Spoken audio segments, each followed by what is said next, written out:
From the Ticats Audio Network, this is the Ticats This Week with RJ Broadhead and Luke Tasker. Great to have you with us for another edition of Ticats This Week. I'm RJ Broadhead, he's Luke Tasker, and I think we're due. To call a win here this week. What do you think, Luke? I think so, man. It's got to be time, and from all the vibes that you get from the player interviews and from the feel at this extra long week of practice that you always get coming out of the bye week, I don't know. It feels like a winning environment there, and you listen to the CFL This Week with Bubba O'Neill earlier, and plenty of guys. I mean, the Ticats. No one's down on the Ticats in the East. You know, it's not your regular 0-4 scenario that we're in. People, including myself, have some positivity still. Well, it's the futility of everybody else in the East Division. 0-4, it hasn't been great for the Tiger Cats. There's no denying that. The record isn't good. They haven't won a game. However, one win, and they're in pretty good shape. And there's somebody else struggling as well at 0-4. Yeah, exactly. And Ottawa, no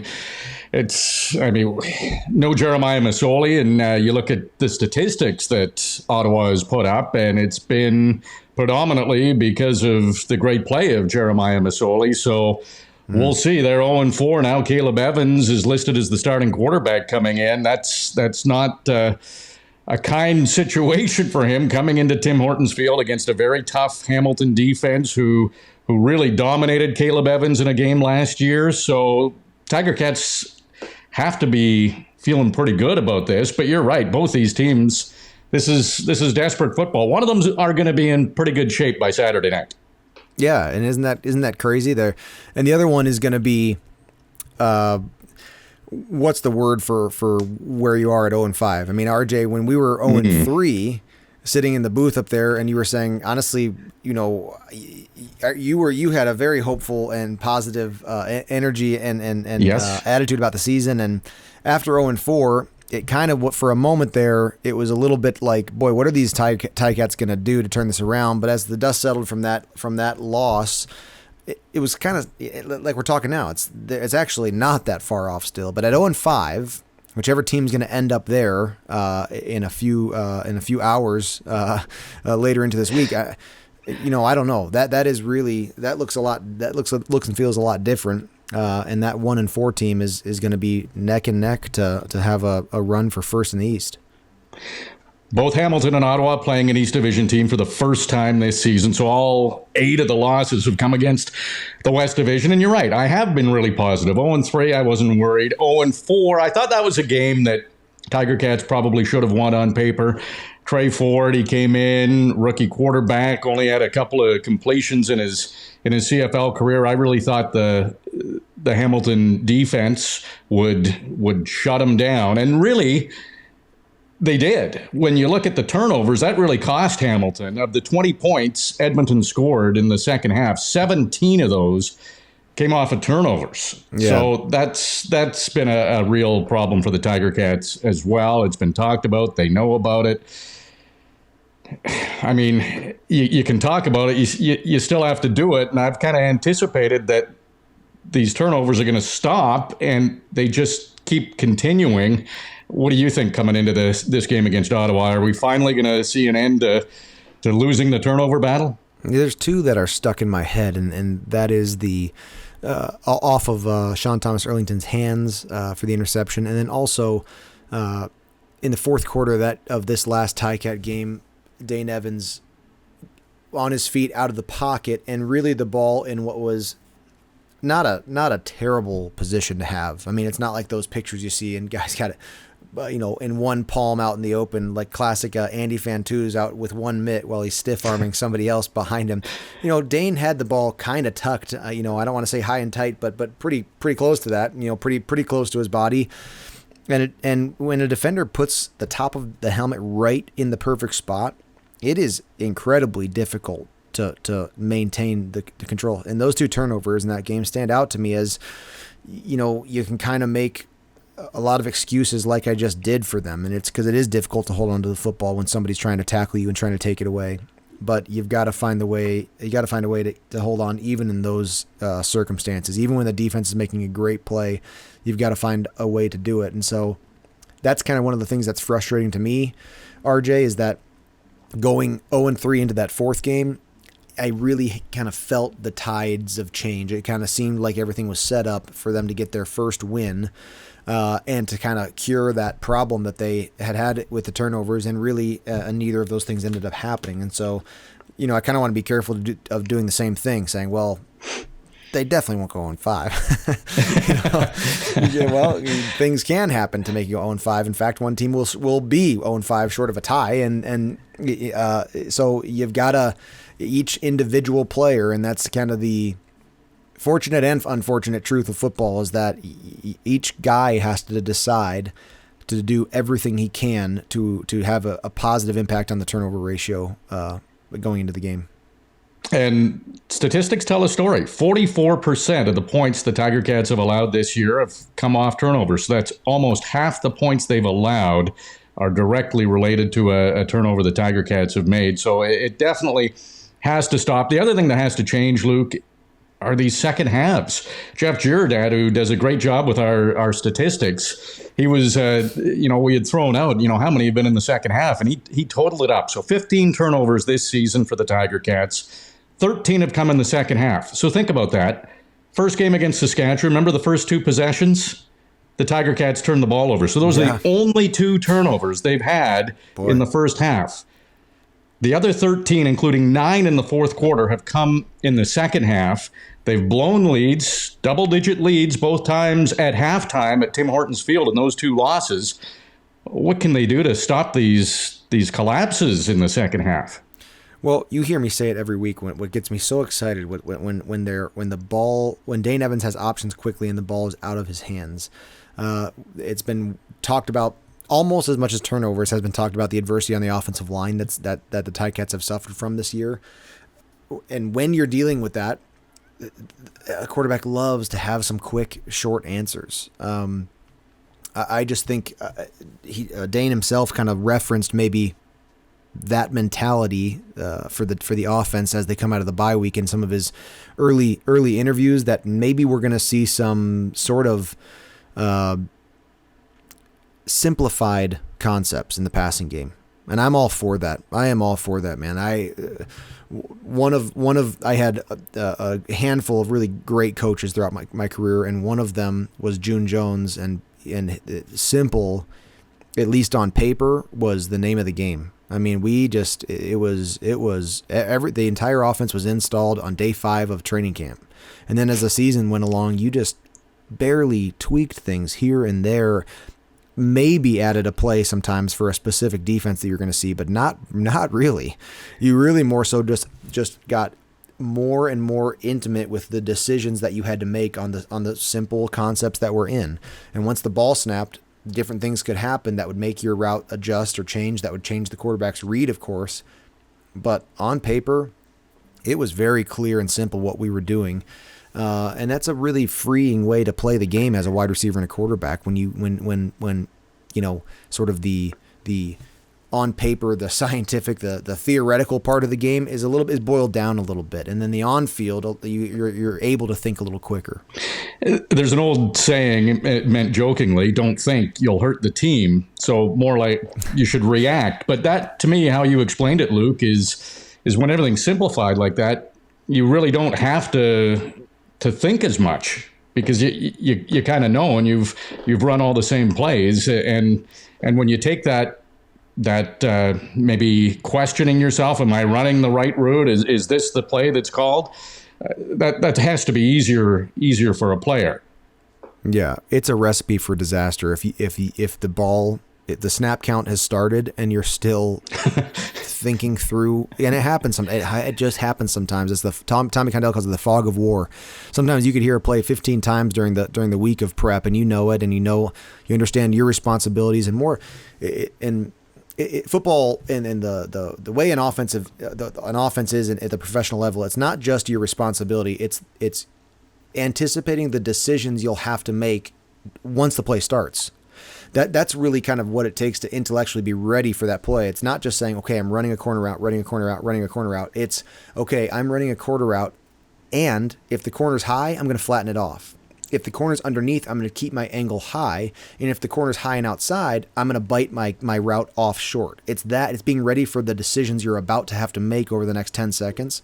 So if you're still digesting that during the snap count, you have to already be in the process of reading the defense. You have to be already in the process of seeing where the high corner is or the low corner. And if you're still thinking, wait a minute, what do I have on sale pump? Oh wait, it's on 1 or 2, and then it's done, and then it's gone too far. So you can be great with 100 plays on a play sheet, and we're not privy to how many Tommy Condell has in there. But I had some weeks where Tommy had quite a few on the old call sheet, and then there's also some times where you have whatever sub 60 total calls available to the team, and you can sort of more quickly get to a place where that's second nature to digest each of them.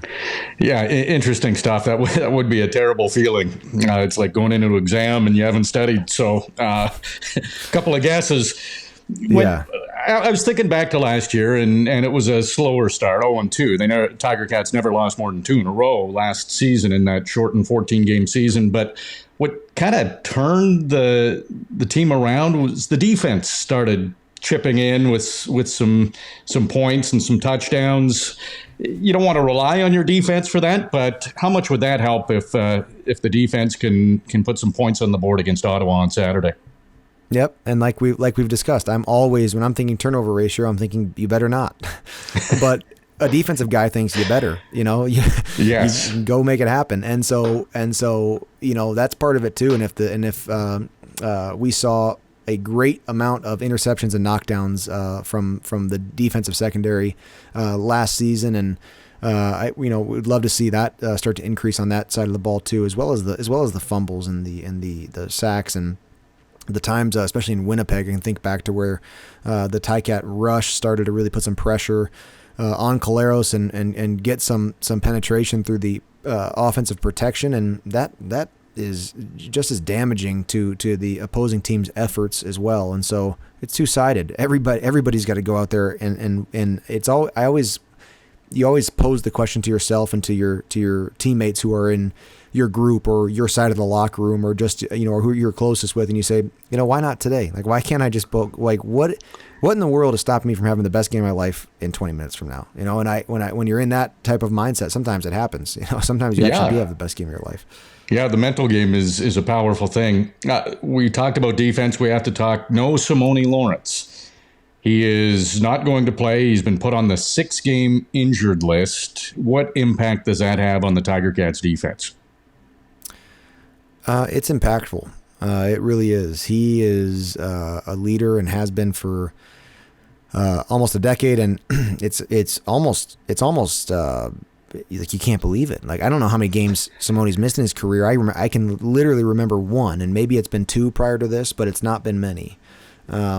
And he's just a guy who's so high energy and it takes such good care of himself. He just doesn't. He's not vulnerable. He kind of has a really special gift of having been able to protect himself throughout his career.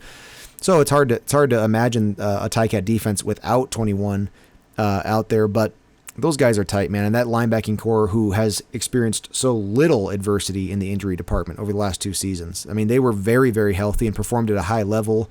I will say that a linebacking core and the defensive secondary, it's not just that those guys. I don't want to make it sound like it's easy to interchange, because it's not. It's just as hard, certainly just as hard as the receiving group. It's no easier than that. But I actually think that group of guys really takes pride in being able to be interchangeable, to be next man up, to support each other when there's a shortcoming in a position group. And like we've discussed, you'll hear Mike Daly and Courtney Stephen say a similar thing. That offensive line has an unbelievable amount of communication, and right behind them, in my mind, is defensive secondary. And so it is to plug and play with different guys. The communication has to be tight, has to be very, very on point.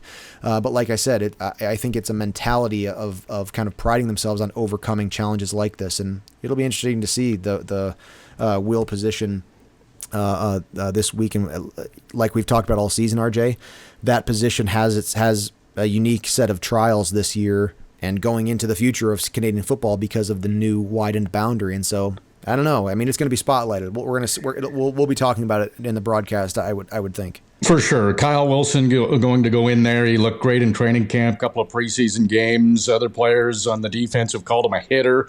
So he could be exciting to watch. Jovan Santos Knox, we've seen him emerge, one of the best tacklers in the CFL this season. Cam Kelly, he's got an interception. He's been all over the place. So it is the fortunate thing for the Tiger Cats. You can't replace a Simone Lawrence, but there is some depth at linebacker. It reminds me of a story that Simone told last year, Luke, when he was asked what his goals were going into the season. He said, my goal going into the season was to be at every single practice during the year. Because if I'm at every single practice, it means I'm healthy and I'm helping my game, I'm helping my team, and I'm working to be ready for those games. I hadn't heard that as a goal, but it's true. If you're at every practice, that means you have stayed healthy and you will be able to perform in the games. Yeah, and Simone, like I said, I mean, he brings a high energy, and that's not unrelated to this injury. Like, that helps a guy. Like, it's helped him in his career because he's so excited, and when you're when you take the field and you're not quite there mentally, you're probably not only are you probably not playing at your best, but you are injury prone. It takes an energy and excitement to move in such an athletic way that helps you protect yourself. I remember a training camp like 2014, 2015, something early on in my career, and that was also early on in Simone's career, where Jeff Reinbold came out on the field for training camp and kind of everyone's out there kind of talking and yelling and getting ready to warm up for a practice and training camp. And Reinbold yells across the field, "Simone, I remember when you liked football," meaning like teasing him because Simone's out there jumping and like almost screaming like a kid does when he's excited at a whatever birthday party or something. Like Simone was at a kid's birthday party every single day on the practice field. That's his level of excitement. Like, they just brought out the piñata and you're at your buddy's birthday party as a second grader. And so Reinbold like sees, like, it's just a ball of like unbelievable, like, football athletic energy in this grown man who's fat, and Reinbold goes, "I remember when you liked football," and he just, Simone has that great energy, and so that'll be missed even for if it's one game or however long it will be. It's hard to have that energy gone from a group. For sure. So that's the big change on defense. On offense, Alex Fontana will be back at center. Don Jackson comes in at running back. I want to talk to you, though, in the receiving core about Anthony Johnson. He had a great preseason, and he was a whisker away from being with the main team, but he's been on the practice roster, Pappy White with an injury, so he actually adds a bit of size. Stephen Dunbar at 6'3" will still be their tallest receiver, but Johnson at 6'2", it's something that maybe that receiving core needs. But what do you expect from Anthony Johnson, who's been champing at the bit on the practice roster for 4 games? It's a great opportunity for him, firstly, to come in and be a young player. That one of the challenges in that situation is to be able to rise to that occasion when your name gets called, because it's not going to get called all the time. And so sometimes that type of player, you maybe don't even think about him or say his name in a broadcast, or he doesn't stand out to you on the field until midway through the third quarter, and then all of a sudden he has to go make a play, and it's his first play ever, and he's got to do it, and maybe it's an Oscar route, a 6-yard out route, maybe that's it, and it's okay. Got my first catch, and good, I'm into the game, and this is great. Or it might be a 55-yard post route, and then yeah. And you gotta have mentally, and for a guy like that, and young, and not been on the field this year, and not been called on to make those kind of plays, you got to just be preparing yourself and visualizing as you get ready for this game that we're thinking about how is that going to feel when it's 2 quarters into the game and I haven't done anything yet. Am I going to feel angry? Am I going to feel a little tired? Like, am I going to mentally be in the game? And what am I going to do when that happens? And you walk yourself through those scenarios, hypotheticals, and get into those moments. And I even thought to myself, sometimes I would think, okay, what am I going to feel like if I make a mistake? And in that next drive, what am I gonna do? Like, what's my physical, mental response gonna do after that, and how can I bounce back from it? And so, young guys got to be ready for a lot of things that happen in a football game that he hasn't experienced yet. And it'll be great to see when that ball does come his way. Watch him secure that, get upfield, and make a move. And once you've done that, once your first one comes in a game, and then you're mentally sort of all of a sudden snapped in place. So a couple other changes. Tyler Turnowski will be at wide receiver. David Ungerer to the practice roster. I thought he'd been playing well, but not targeted a lot. And then the kicking game's a bit interesting too, Luke, over this bye week. Seth Small comes back in. He was perfect in the preseason. Simon Laurier, who seemed to be punting fairly well, was released. John Ryan, who's got a great career in the NFL and CFL. He won't play on Saturday, but he is signed by the Tiger Cats. But Michael Domagala moves to the punter, and Seth Small comes in as the kicker. Were you surprised at all the movement in the kicking game? I was, and listeners should go back to the Coach O show this week. And Coach, it was very candid what he said. He's, sometimes you have the wrong flag by your name, and there's nothing to complain about there. I mean, that's just the nature of the CFL. Don't feel bad for yourself. And I thought Laurier was punting very, very well, but you gotta fit in where a job is available, And to be honest, right now, there's just a job available for Simon Laurier, though he performed very well. It's an interesting piece of adversity in to me what is a really good punter's career. So I hope that he lands. That he's able to, find more places to kick and more opportunities for himself. Because RJ, I think you and I were multiple times throughout the 4 games referencing, and he wasn't just a neutral; he was a net positive on the games. He was. He performed well. But boy, there is a game within a game in the CFL, and making sure all the numbers are right on the roster, just as important as playing great. Everybody's got their job to do, and so it goes in the CFL. Nothing new, though. I hope the absolute best for him, because I thought he was very, very impressive throughout the season. And this week, Domagala at the long snap now, at the 15-yard snap for the punt, and boy, interesting world of professional sports. It was always my dream to find myself having to be a punter in a game, and just your dream. Yeah, I wanted to, not of course. Well, no, not of course all the injuries that would have had to happen to get me back there, but I like to pride myself as the emergency punter. Really? And just have to all of a sudden, adapt, and I could run some fakes, I could do whatever, and I was also priding myself on being emergency quarterback too. Neither of these things ever took place, but it's an exciting game. For a guy that's just finds himself in a new position, just seize the moment and try to be great there. And the team, you're the guy, so the team wants you. The team, you're best in that position for the team this week, and you just go and try to be great. Versatile. We see it on the Ticats Audio Network right now. I'm peppering you with questions, so you're answering them. You're an analyst during the game. You interview Coach O every week, so I can see it. And now you're becoming the football expert in the room. So next year, actually, no. In a couple weeks from now, you and I are going to switch, and I'm going to do play-by, and then you're going to do the color, and we're just going to, the more you can do. For sure, you always got to be ready, and we'll probably never want to switch again after we do that and see what the other guy has to do. But you did say though you like my sponsor readings in the podcast though. It's great, right? You got enthusiasm, your inflections on the correct words. It's very good. Who's going to pay us to say their name on Ticats this week? Yes, we're ready. Yeah, we're going to give you a great sponsor read if you want to get your name on this podcast. Yeah, we'll do a sponsor read competition. Oh, awesome. We might have to make a jingle for somebody pretty soon here. That might be good too. Yeah, as long as I don't have to sing. You can sing. That's another one of your talents. And you're an alumnus of distinction. How about that? I'm excited for it. Yeah, so if some of the listeners aren't sure what it is, you explain it, Luke. You're being honored before the game on Saturday. Well, I can't wait. I feel honestly so honored. Dave Stala was last home game alumnus of distinction, and I can't wait. I'll be out. I think I'll be signing autographs before the game. I believe at 4 p.m. In the plaza outside of the stadium, and I'm just so grateful that the Ticats have for everything and all the years I've been part of this family, and this week I'll be out there and I think I run on the field before the team and maybe even get to do a little Oski Wee Wee with Pigskin Pete, which I mean, a dream of mine. I thought it as as a player. I will admit there was times where it crossed my mind thinking, I wonder if I'll ever be able to do that.